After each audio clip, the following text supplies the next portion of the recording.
Bonjour ou bonsoir. Aujourd'hui, nous continuons la méditation sur cette possibilité de pouvoir changer son karma. Et la pratique consiste à cultiver des intentions spécifiques avant la mort.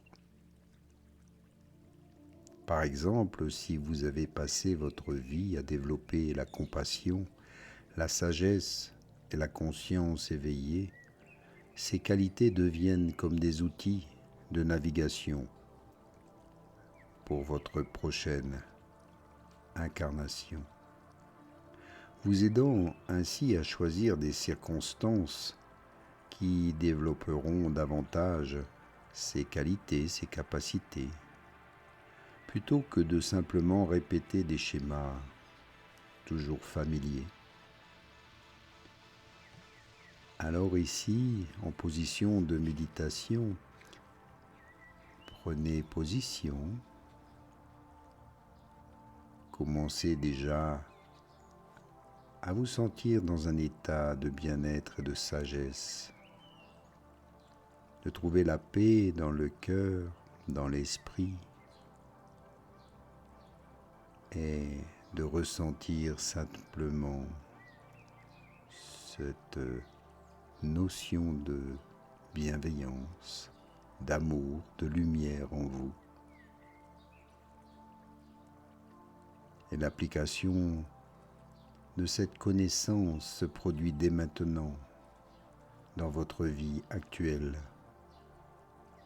Chaque réaction que vous avez, chaque schéma que vous renforcez, chaque habitude inconsciente à laquelle vous vous adonnez programme littéralement votre prochaine incarnation.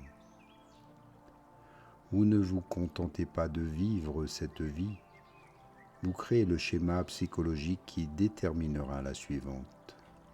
En le faisant ici maintenant en conscience, vous pouvez tout changer. Le livre des morts ne se contente pas de décrire ce qui se passe après la mort.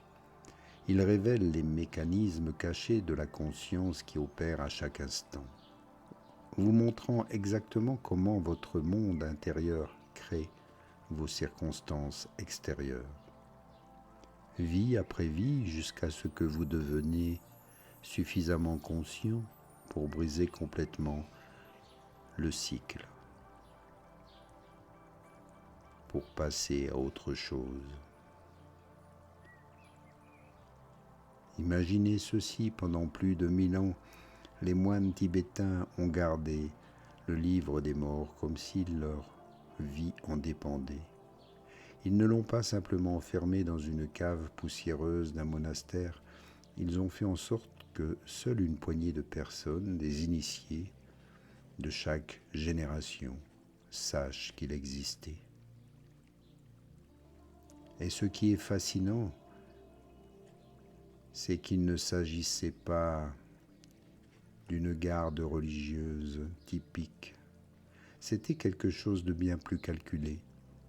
Les moines avaient compris quelque chose qui vous donnerait le vertige. Ils avaient réalisé que ce texte ne décrivait pas seulement ce qui se passe après la mort, mais qu'il révélait que les gens ordinaires pouvaient consciemment naviguer dans leur propre réincarnation. Pensez-y à tout ce que cela signifie. Si n'importe qui peut apprendre à choisir sa prochaine vie, qu'advient-il de toute la structure du pouvoir qui repose sur la croyance des gens qui sont coincés dans les circonstances dans lesquelles ils sont nés? La méthode de transmission originale vous dit tout, de mettre en œuvre, à élever, chuchoter.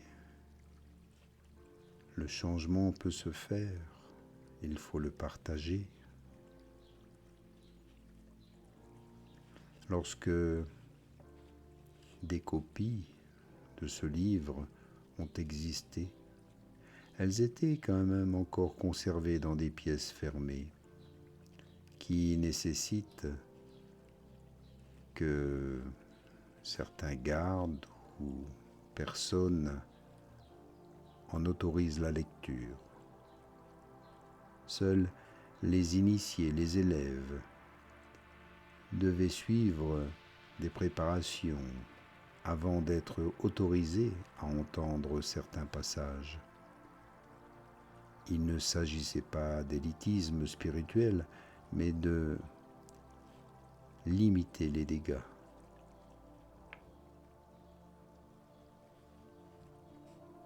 Et voici pourquoi les anciens moines redoutaient tant la diffusion de ce savoir.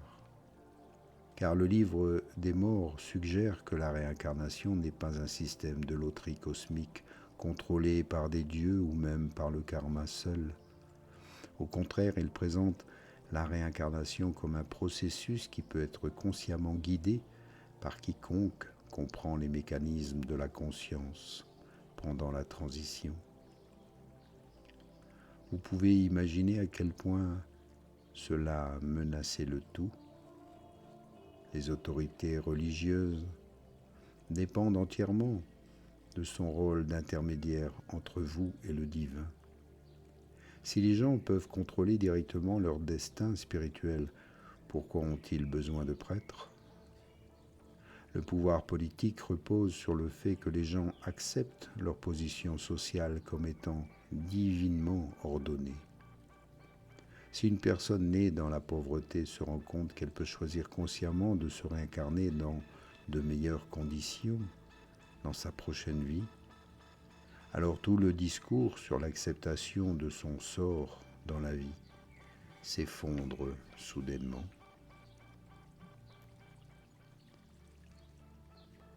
Mais ici, tout devient plus sophistiqué quand on regarde comment ce texte a finalement atteint le monde occidental.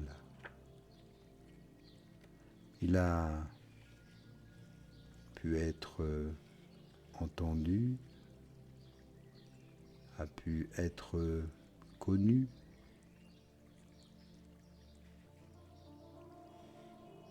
Donc beaucoup de choses peuvent changer maintenant.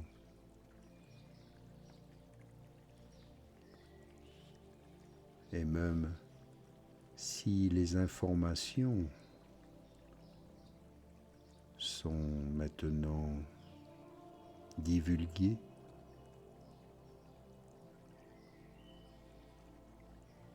pour beaucoup de gens cela paraît improbable. Cela reste de l'ordre du mythe. Certains éditeurs ont commercialisé les traductions, mais ils l'ont fait comme de la poésie spirituelle, plutôt que ce qu'elles étaient réellement, à savoir des instructions psychologiques précises pour maintenir la conscience pendant la mort et choisir des conditions optimales de renaissance. Même aujourd'hui, si vous entrez dans n'importe quelle librairie, vous trouverez le Bardo Todol classé dans la section philosophie orientale ou mythologie et non dans la section psychologie pratique où il devrait se trouver. Cela s'inscrit dans un schéma historique plus large qui est absolument effrayant quand on le reconnaît. Tout au long de l'histoire, les connaissances qui permettent aux individus de contrôler leur destin ont été systématiquement cachées ou déformées par les institutions qui tirent profit du sentiment d'impuissance des gens. La même chose s'est produite avec l'herboristerie, rebaptisée sorcellerie, les méthodes de guérison naturelle considérées comme de la médecine populaire et même les connaissances financières de base exclues des programmes d'enseignement standards. La différence entre la version du monastère et ce que la plupart des gens rencontrent aujourd'hui est stupéfiante. L'original contient des instructions spécifiques sur le timing, quand exactement appliquer certaines techniques de reconnaissance pendant le processus de la mort, comment identifier le moment optimal pour le transfert de conscience, des descriptions détaillées, des états psychologiques qui indiquent la navigation réussit. Dans chaque phase, la version populaire vous donne des concepts vagues sur le karma et l'acceptation de toute expérience de l'au-delà qui se présente. Mais c'est là que cela devient vraiment intéressant. Les moines qui avaient accès à ces connaissances ont démontré des capacités qui défiaient la compréhension conventionnelle de la mort et de la renaissance.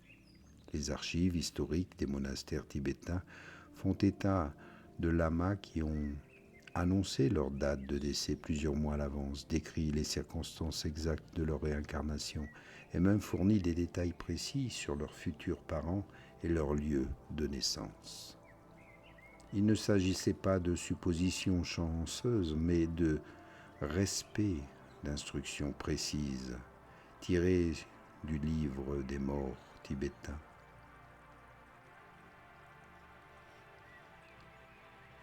Et bien des moines ont fourni des commentaires détaillés sur la dissolution des éléments de la conscience, identifié le moment de leur renaissance et donner des instructions spécifiques sur l'endroit où trouver leur prochaine réincarnation. Les réincarnations ont toujours démontré une connaissance détaillée des événements, des personnes et des objets cachés de ces vies antérieures, connaissance qui a été vérifiée par les archives du monastère conservées spécialement à cet effet. Des méthodes précises pour naviguer dans l'état intermédiaire sans perdre la conscience et des procédures étape par étape pour sélectionner consciemment les circonstances optimales de renaissance en fonction des objectifs spirituels et des opportunités karmiques. C'est pourquoi ces connaissances ont été interdites. Elles prouvent que la conscience ne dépend pas du cerveau physique, que la mort est une transition navigable plutôt qu'une fin, et que tout le monde peut apprendre à participer consciemment au choix des circonstances de sa prochaine vie. Il ne s'agit pas de croyances mystiques, mais de techniques pratiques qui produisent des résultats mesurables lorsqu'elles sont correctement appliquées. Et les implications sont merveilleuses et stupéfiantes. Prenez-en ici conscience. Testez, essayez. Cela ne vous coûte rien. Faites-le ici, maintenant, lors de vos méditations. Et voyez ce qui se produit ensuite. Déjà, cela change votre état d'esprit. Et la peur de la mort disparaît définitivement. Alors ici, je vous remercie pour votre écoute. Namasté.